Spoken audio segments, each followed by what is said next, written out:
whispers through the night. Cropsey, once a harmless tale to keep children in line, it has grown into a nightmare that stains the very land. Parents warn their kids, stay close, or Cropsey will come for you. But no one truly understood the horror that lay behind the legend. Cropsey was a boogeyman of the darkest kind, a figure cloaked in rags, with wild eyes and a twisted, deformed face. He lurked in the woods, waiting for vulnerable children to wander too far from safety. Those who ventured too deep into the dark forest never returned. Their screams vanished in the wind, leaving only silence in their wake. The legend didn't stop there. As the years passed, Cropsey became something far more real, an embodiment of true terror. In the 1970s and 80s, a man named Andre Rand emerged from the shadows, a twisted figure who matched the horrors of the folklore. Convicted of kidnapping and terrorizing children, Rand was the real-life Cropsey. The monstrous figure in the legend was no longer just a story. It was flesh and blood, roaming the streets of Staten Island, snatching children one by one. Cropsey may still walk among us, his twisted presence forever haunting the streets where innocence once lived. And for those who strayed too far into the night, the darkness may still claim them, silent and hungry. There are bridges across the United States, weathered and forgotten, where the air grows thick with an unsettling presence, a presence that can only be described by one name: Crybaby Bridge. On these forsaken structures, beneath the weight of darkness, a chilling sound pierces the night, the unmistakable wail of a baby. Some say it's the echo of a mother's grief. Others speak of a tragedy too terrible to comprehend. Legend has it that the cry comes from the depths of the bridge, rising from the black waters below. The baby's scream is sharp, desperate, full of the raw, painful longing of a child lost in time. Those brave enough to stop and listen speak of the hair-raising feeling that something unseen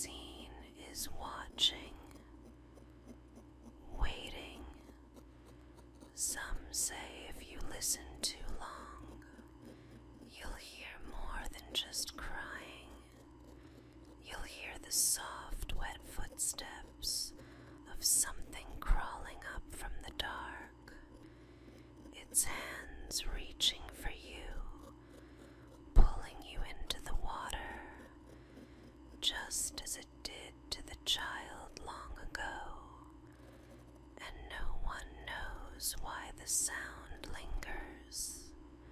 Some claim it's the spirit of a baby drowned by a cruel fate. Others say it's a curse, a warning to anyone who dares cross the bridge after dark. But one thing is certain: if you hear the cry, you are never truly alone, and the bridge, like the child, will never let you go.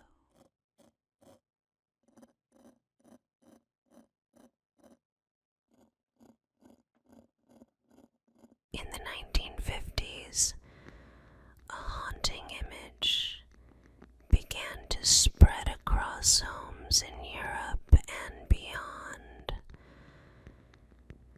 A painting that seemed innocent at first, but carried with it an unspeakable curse. It was called The Crying Boy, a portrait of a tear-streaked child with eyes that appeared too knowing, too sorrowful, painted by Giovanni Bragolin, a pseudonym for the Italian artist Bruno Amadio. The image was mass-produced and hung in countless homes, unwittingly marking them with a dark and sinister fate. People who hung the crying boy on their walls soon began to notice strange, disturbing things. Appliances malfunctioned for no reason. Unexplained fires broke out, always destroying everything but the painting itself. Houses burned to the ground, leaving the cursed child's face untouched. Staring from the ashes, his tears glistening like drops of blood. The stories were too widespread to dismiss as coincidence. One family reported their house burning down despite the flames being miraculously contained in every room except the one with the crying boy on the wall. The painting remained untouched, its eyes still weeping, its expression as empty as death itself. Over time, the legend of the cursed painting grew, and so did the fear. People claimed that if you owned the crying boy, you were doomed to suffer tragedy. It was said that the boy in the painting was no ordinary child, but the spirit of a soul lost to the flames, forever bound to seek revenge on those who dared possess his image. In the years that followed, the crying boy was quietly removed from homes, burned or hidden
In the dark corners of Latin America, where the night seems to swallow the very soul of the land, there lurks a creature born from the deepest shadows.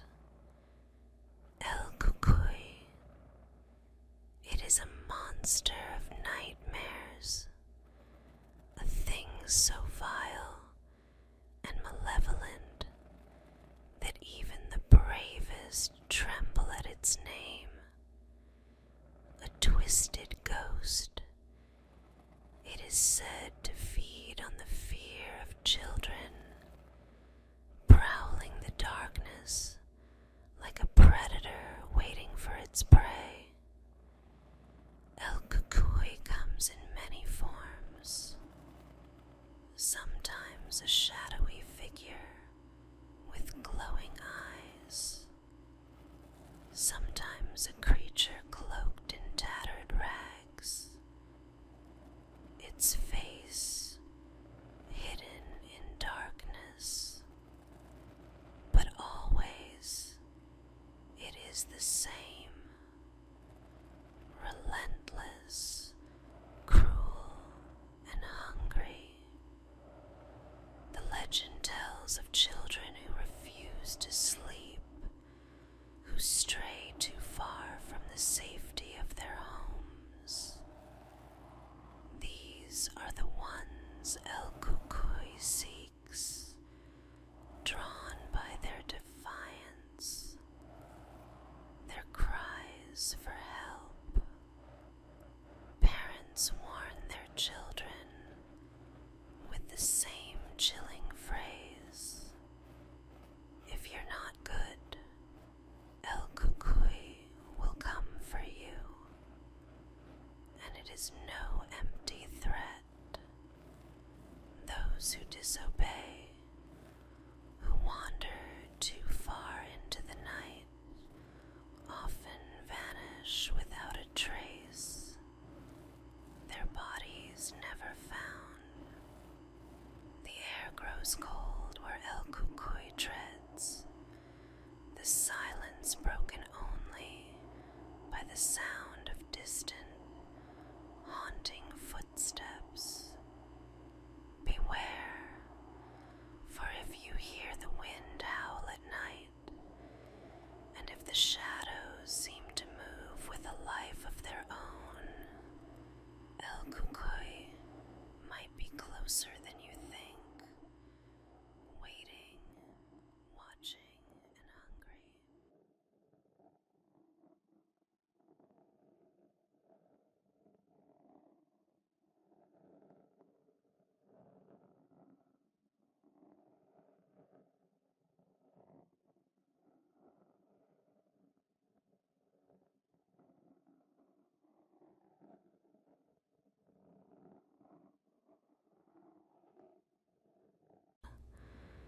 In the haunting expanse of the Santa Lucia Range, there are whispers of shadowy figures, tall, silent, and unnervingly still, known as Los Vigilantes Oscuros to the early Spanish settlers. These beings are the Dark Watchers, a mysterious and terrifying presence that lurks in the high mountain peaks. No one knows who or what they are, but their chilling gaze has been reported by countless travelers who wander too close to the range. The Dark Watchers are seen at dusk. Their tall, shadowy forms standing motionless against the fading light. They are figures of silence, black silhouettes, almost human in shape, but too large, too otherworldly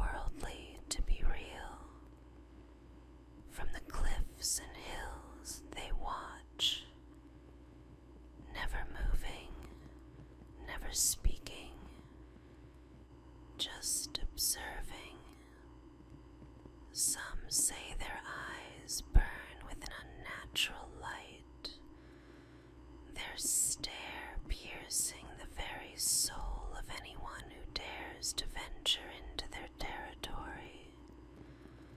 Those who have dared to approach report an overwhelming feeling of dread,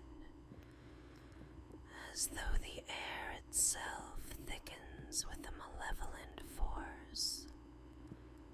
The watchers never make a sound, but their presence is undeniable, heavy, suffocating. And when travelers turn to leave, they are often followed, as though something dark is trailing them through the shadows, just beyond their reach. The dark watchers are a warning, a curse, or perhaps something even older, waiting for the next soul, foolish enough to wander too close. One thing is certain: they are always watching, and they will never look away.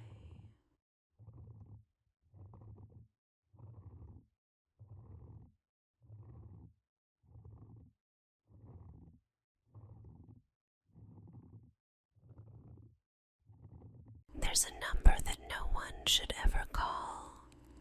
99999.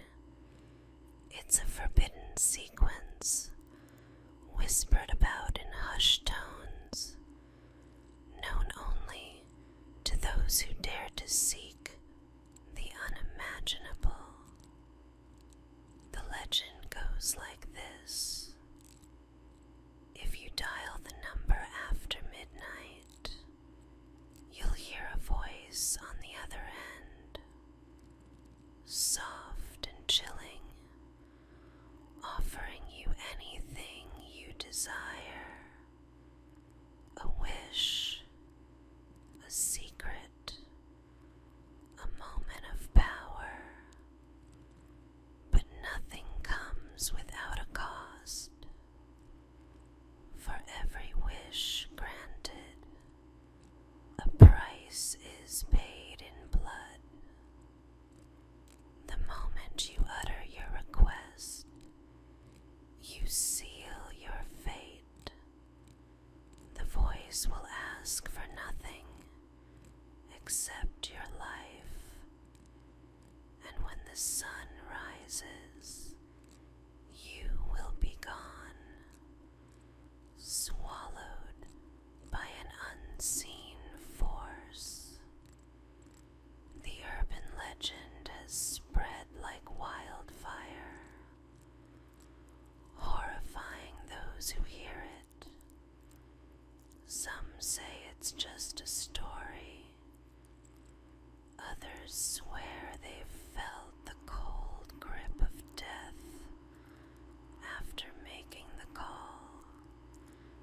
And in 2002, the legend was brought to the screen in the horrifying film 99999. It's a tale that lingers, a dark invitation you should never, ever answer.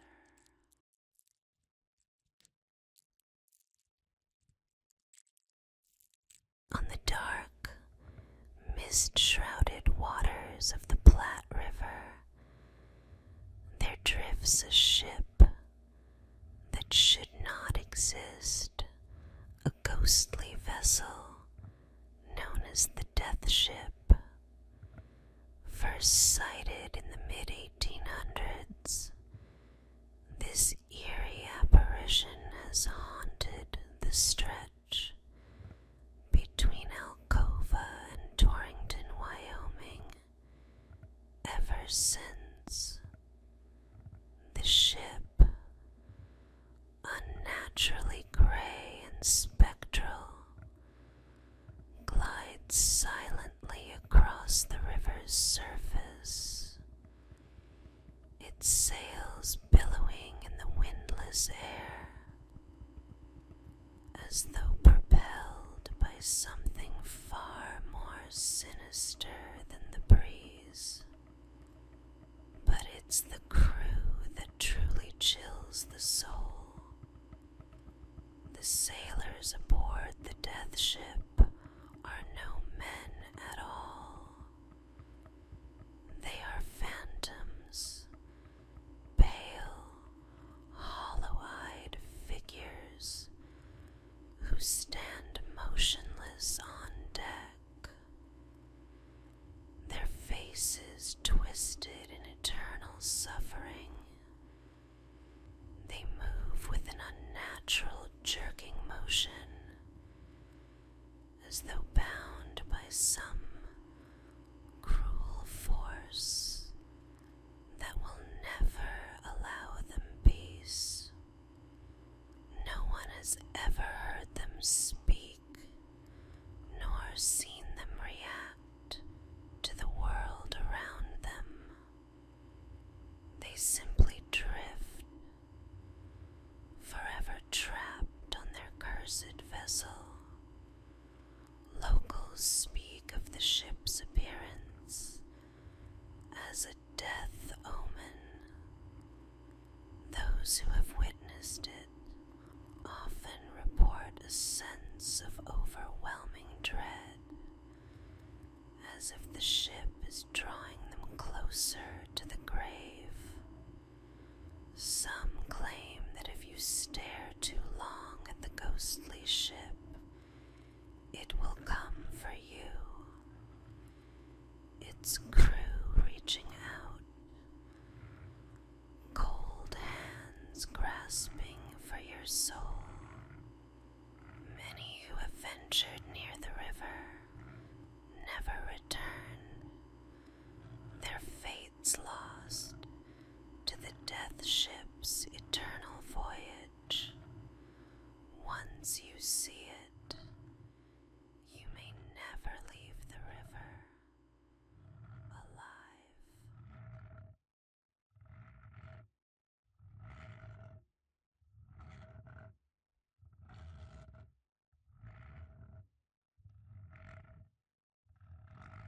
The tragic death of James Dean in 1955 left behind more than just a mournful legacy.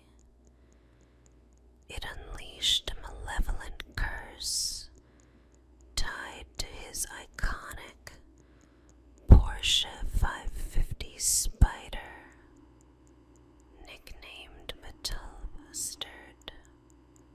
The car, which Dean was driving when he met his untimely death, became the focus of a chilling urban legend.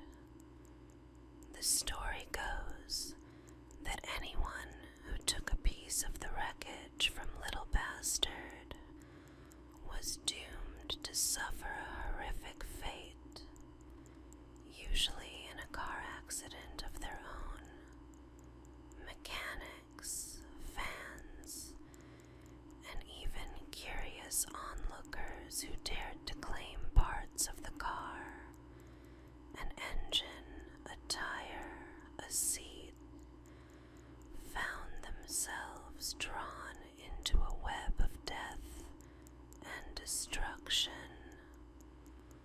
One by one, those who tampered with the wreck met violent ends, often in accidents eerily similar to Dean's. The curse didn't stop there. The wreckage itself seemed to carry an unrelaxing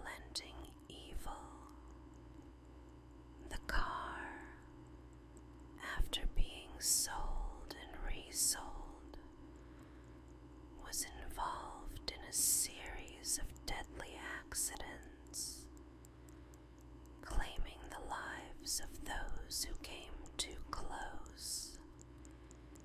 In 1959, the car mysteriously vanished from a garage in Los Angeles, further adding to its legend. Some believe it disappeared entirely, as though it had been swallowed by the earth, or worse, taken by a force that would never let it rest. The little bastard seemed to be a malevolent entity, a dark force that claimed anyone unfortunate enough to come into contact with it. The story of the cursed Porsche lives on, a reminder that some tragedies do not simply fade with time. They become warnings, lingering in the shadows, waiting to claim the next victim. If you ever encounter Little Bastard, don't touch it. The curse is waiting.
In the quiet, forgotten corners of graveyards across the United States, there exists a chilling relic of the past.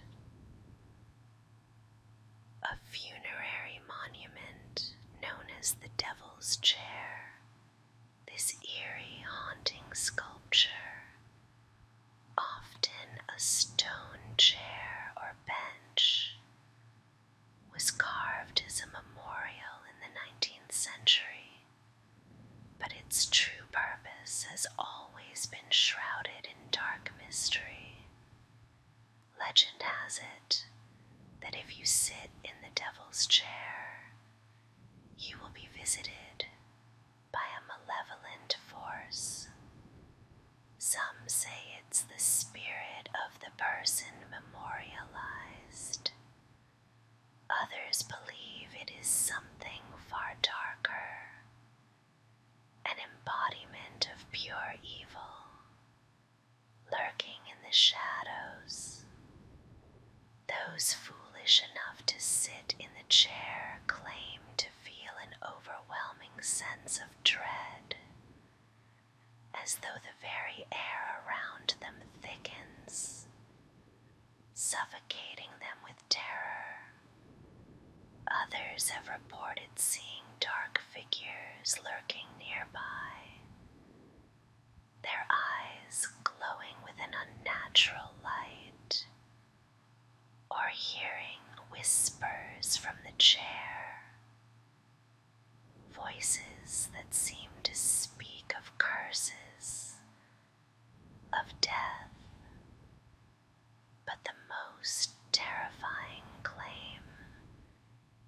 is that if you sit in the chair long enough,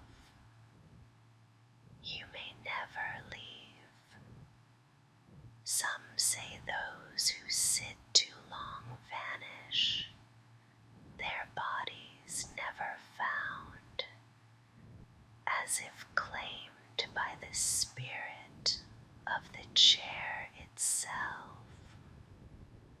The devil's chair remain, a haunting reminder that some places, some objects hold a power so dark and dangerous they should never be touched, not by the living, not by anyone.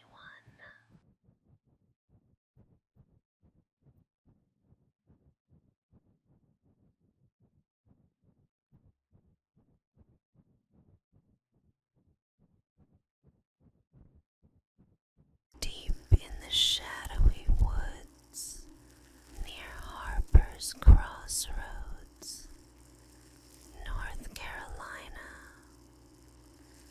lies a cursed clearing known as the Devil's Tramping Ground.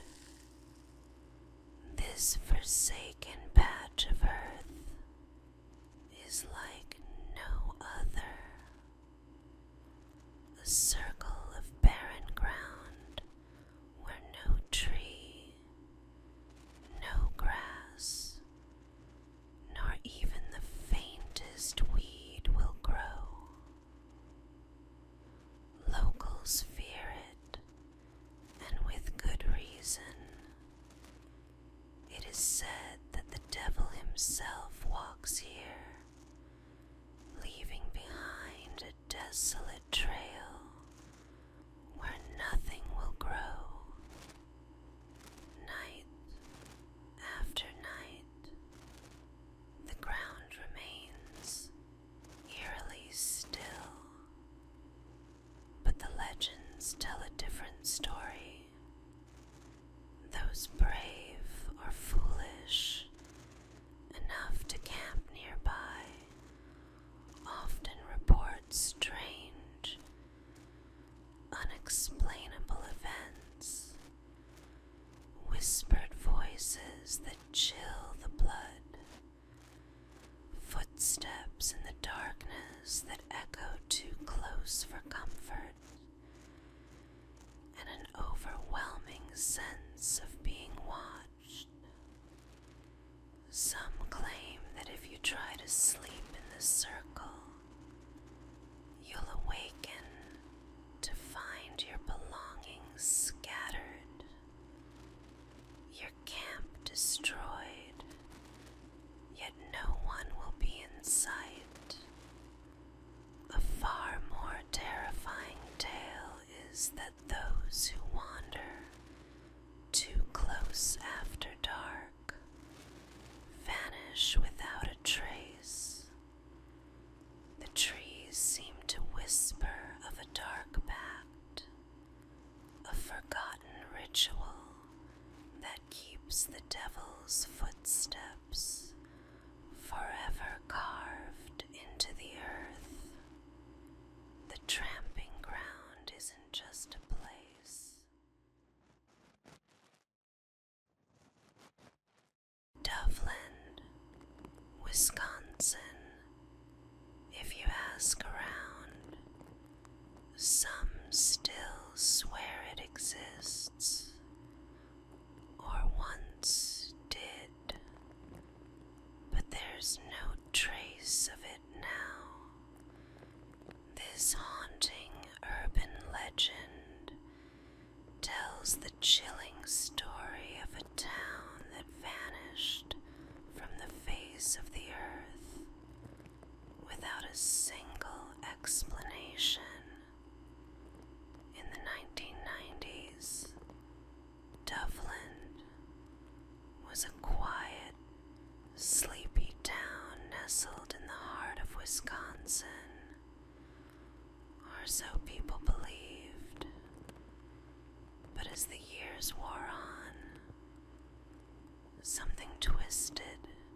was consumed by something darker, a malevolent force that swept the town away in the dead of night.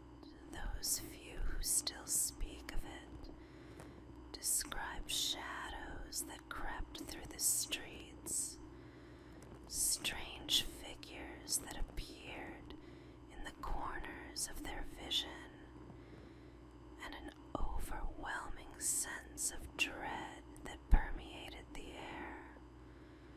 Then, just like that, the town was gone. Its buildings, its streets, its people, all erased. Even stranger, a few brave souls who set out to find Dublin say they've seen it, standing there as if frozen in time, yet no one else can see it.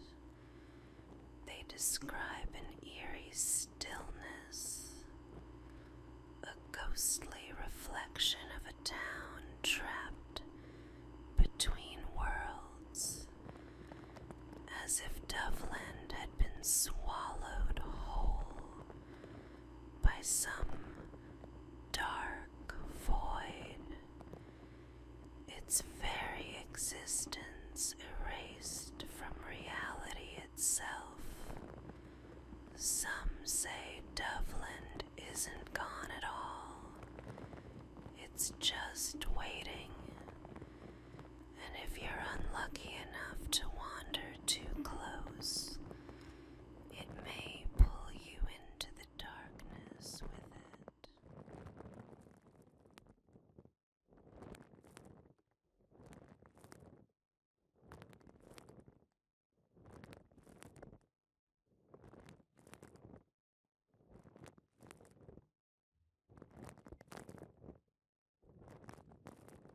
The Dover Demon is a chilling legend that has haunted the small town of Dover, Massachusetts since the spring of 1977. Over the course of 2 terrifying nights, 3 separate witnesses claimed to encounter a creature so otherworldly, its image has burned itself into local lore forever. The first sighting occurred on April 21st, when 17-year-old William Bartlett was driving down a dark, deserted road. As his headlights pierced the night, they illuminated something that shouldn't exist. Perched on a low stone wall was a creature with skin the color of pale, sickly flesh, stretched taut over its gaunt, spindly frame. Its oversized head was grotesquely round, with glowing orange eyes that burned like smoldering embers. It had no nose, no mouth, just an empty, silent stare that seemed to bore into his very soul. The second encounter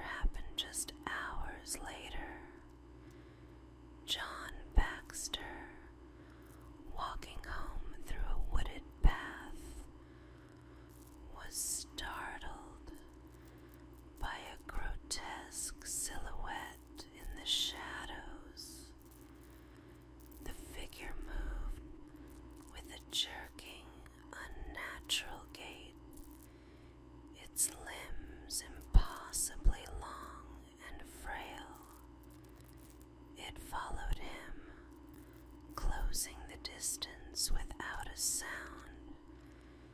before vanishing into the dark forest. Baxter swore its glowing eyes never wavered from him. The final sighting came from Abby Brabham the next evening. She described a gangly, otherworldly creature crouched near a stream, its elongated fingers clutching at the earth as if searching for something, its gaze locked on her, those unblinking, fiery eyes paralyzing her with an unnatural dread. No tracks, no evidence, no explanation was ever found. Skeptics called it a hoax, but those who saw it still tremble when they recall its stare. Some whisper the creature wasn't of this world, while others fear it still lurks in Dover's shadow.